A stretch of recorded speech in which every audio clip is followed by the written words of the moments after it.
बहुत समय पहले एक विशाल और समृद्ध राज्य था जिसका नाम चंद्रपुर था। इस राज्य की रानी सुधा बहुत ही सुंदर, प्रभावशाली और समृद्ध थी। उसका महल शानदार था। उसके पास अनगिनत आभूषण, वस्त्र और महंगे सामान थे। उसकी सुंदरता और शक्ति के बारे में पूरे राज्य में चर्चाएं होती थीं। रानी को अपनी सुंदरता और शक्ति पर बहुत घमंड था। वह अपने दरबारियों और प्रजा से हमेशा यह कहती रहती थी, मैं ही इस राज्य की असली मालिक हूं, मेरे बिना यह राज्य कुछ भी नहीं है। रानी सुधा का घमंड इस हद तक बढ़ गया था कि वह अपनी प्रजा की समस्याओं को नजरअंदाज करने लगी थी।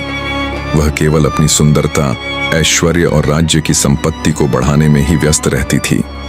वह यह मानने को तैयार नहीं थी कि उसकी प्रजा का भी कोई महत्व है।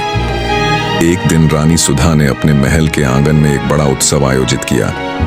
महल को सुंदर फूलों और आभूषणों से सजाया गया। उत्सव में राज्य के सभी उच्च अधिकारी और अमीर लोग शामिल हुए थे। रानी सुधा ने अपने स्वागत समारोह में सभी को दिखाया कि वह कितनी भव्य और प्रभावशाली है। सभी लोग उसकी सुंदरता की तारीफ करते हुए उसके आगे झुकते थे। लेकिन रानी के इस घमंड और आत्ममुग्धता के बावजूद राज्य की स्थिति धीरे धीरे बिगड़ने लगी थी। रानी को यह महसूस नहीं हो रहा था कि उसके राज्य में अकाल, गरीबी और अशांति फैल रही थी। लोग भूख से तड़प रहे थे और राज्य की अर्थव्यवस्था कमजोर हो रही थी।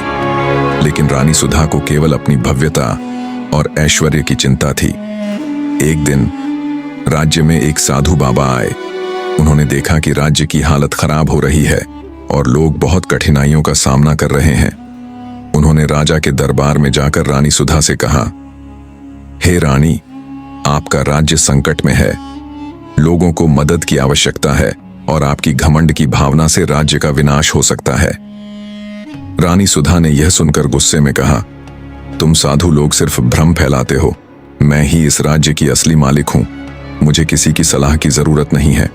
और उसने साधु को दरबार से बाहर कर दिया। साधु बाबा को रानी का व्यवहार बहुत दुखी कर गया। उन्होंने रानी से कहा, तुम्हारा घमंड तुम्हें विनाश की ओर ले जाएगा। तुम अपनी प्रजा की मदद करने की बजाय अपने भव्य महल और ऐश्वर्य में खो चुकी हो। याद रखना, घमंड हमेशा विनाश की ओर ले जाता है।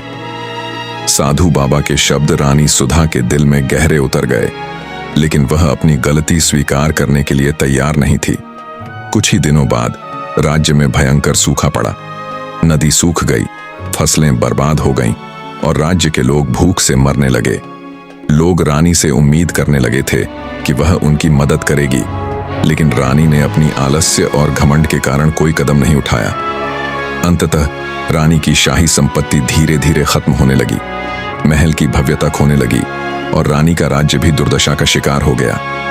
रानी सुधा को अब यह एहसास हुआ कि उसका घमंड और अहंकार उसकी डाउनफॉल का कारण बना। निष्कर्ष, कहानी से यह सीखने को मिलता है कि घमंड और अहंकार किसी भी व्यक्ति या समाज को अंत में केवल विनाश की ओर ही ले जाते हैं। रानी सुधा ने अपनी शक्ति, संपत्ति और सुंदरता पर घमंड किया और अपनी प्रजा की परेशानियों को नजरअंदाज किया, जिससे उसका राज्य बर्बाद हो गया। इस कहानी का संदेश है कि किसी भी व्यक्ति को कभी भी घमंड नहीं करना चाहिए, क्योंकि यह न केवल खुद के लिए बल्कि दूसरों के लिए भी नुकसानकारी हो सकता है।